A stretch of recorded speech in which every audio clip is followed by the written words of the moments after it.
మహా వేడుకల నింగి నేల పసుపుమయమై పరవశించేలా అంగరంగ వైభవంగా జరుగుతున్న మహానాడు పండుగ వేళ 10 కోట్ల తెలుగు తమ్ముళ్లకు, ఆడపడుచులకు, రైతన్నలకు, శ్రమజీవులకు, దేశ విదేశాల్లో తెలుగు కీర్తి పతాకాలుగా వెలుగొందుతున్న మన బిడ్డలకు వివిధ రంగాలలో తమ ప్రజ్ఞ పాఠవంతో తెలుగు తల్లికి సాంస్కృతిక, సాంకేతిక, సాహిత్య నీరాజనమిచ్చిన కళాకారులకు, మేధావులకు, శాస్త్రజ్ఞులకు, విఘ్నులకు, ముఖ్యంగా నా పసుపు జెండాను కుండెల మీద మోస్తున్న తెలుగుదేశం కార్యకర్తలకు నా హృదయపూర్వక నమస్సుమాంజలి.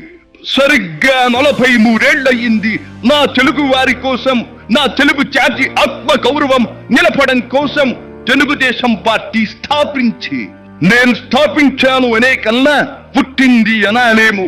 ఎందుకంటే ఆనాడు కార్మికుడి చెమట నుంచి, కర్షకుల రక్తం నుంచి, చాడిత పీడిత ప్రజల బాధ నుంచి పుట్టింది తెలుగుదేశం.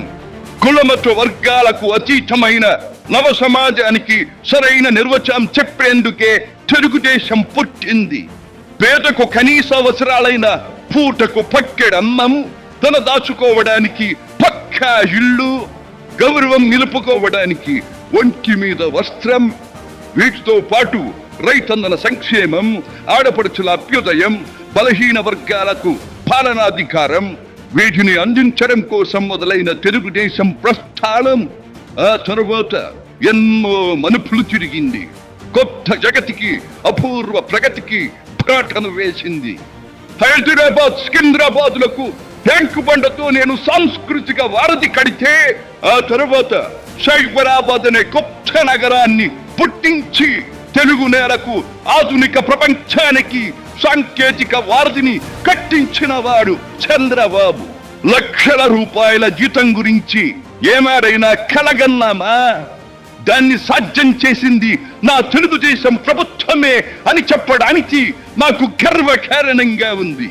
డోక్రా సంఘాలతో నా ఆడపడుచులు సాధించిన ఆర్థిక స్వాతంత్ర్యం చూసి నాకు సంతృప్తిగా ఉంది. గోదావరిని కృష్ణమ్మతో కలిపేది ఎప్పుడో పోలవరం తెలుగు వారికి దేవుడిచ్చిన వరంగా రూపొందే సుపదినం ఎప్పుడో అని ఆనాడు నేను పలవరించాను. పట్టి సీమతో ఒకటి నెరవేరింది. పోలవరం పూర్తితో మరొకటి ఇంకా 2 ఏళ్లలో నెరవేరబోతోంది. రెక్కలు ముక్కలు చేసుకున్న డొక్క సగం నిండని పేద ప్రజానీకారికి ఇంత ఆదరవు కల్పించడానికే ఆనాడు కిలో 2 రూపాయల బియ్యం పథకం పెట్టాను.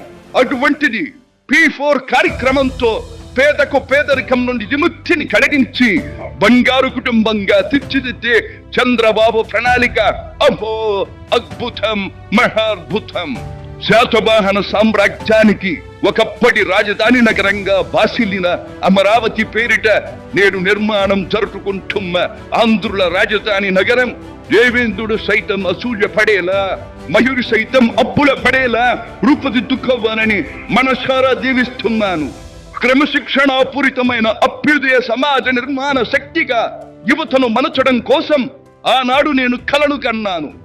యువగణానికి ప్రాధాన్యమిచ్చి యువశక్తికి పదును పెట్టి నా కలను నేడు తీరుస్తున్నాడు నా మనవడు లోకేష్. అంతేకాదు, అధికారానికి సరైన నిర్వచనం మానవ సేవ అని ఆనాడు నేను పాటించిన నియమాన్ని నేడు గతంలో ఆచరించి పార్టీ కార్యకర్తకైనా సాధారణ పౌరుడికైనా అండగా నిలుస్తూ నా వారసత్వానికి వన్నెదిస్తున్నాడు లోకేష్. గగన సీమ నుండి ఇది చూసి అయ్యారే ఫలా ఫలా మనవడా ఫలా అని మురిసిపోతోంది నా మనస్సు. ఈ దేశం మనది, దేశ సమైక్యతే మా సిద్ధాంతం, మా రాష్ట్రాభివృద్ధే మా దేశాభివృద్ధే మా లక్ష్యం అంటూ ఆనాడు నిత్యం నినదించేవాడి. ఈనాటి వికసిత భారత్, వికసిత ఆంధ్రప్రదేశ్ గురించి వింటుంటే ఇదే కదా నేను కోరుకున్నది అనిపిస్తోంది. చివరిగా ఒక్క మాట, చెరుగు నేల నలు చెరుగులా పాడి పంటలతో పారిశ్రామిక వికాసంతో పరవశించాలని, తెలుగులాట ప్రతి ఇంట నిత్య వసంతాలు చెందాలని, ప్రజల కోసం అంకిత భావంతో ప్రభుత్వం చేస్తున్న కృషి ఫలితం కావాలని ఆకాంక్షిస్తున్నాను. సెలవు. సర్వే జన సుఖినో భవంతు.